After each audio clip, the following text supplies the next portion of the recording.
कला भोरे भोरे दर्शन कला भोरे भोरे से बोली बाबा बैजूनाथ की।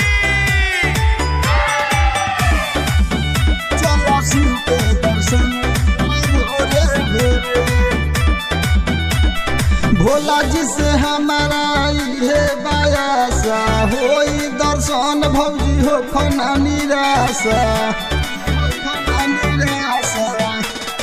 भोला जी से हमारा ये बायासा होई दर्शन भौजी हो खना निराशा कहे उदय उजाला थोरे थोरे कहे उदय उजाला थोरे थोरे होई भोला के दर्शन भोरे भोरे होई भोला के दर्शन भोरे भोरे। से बोली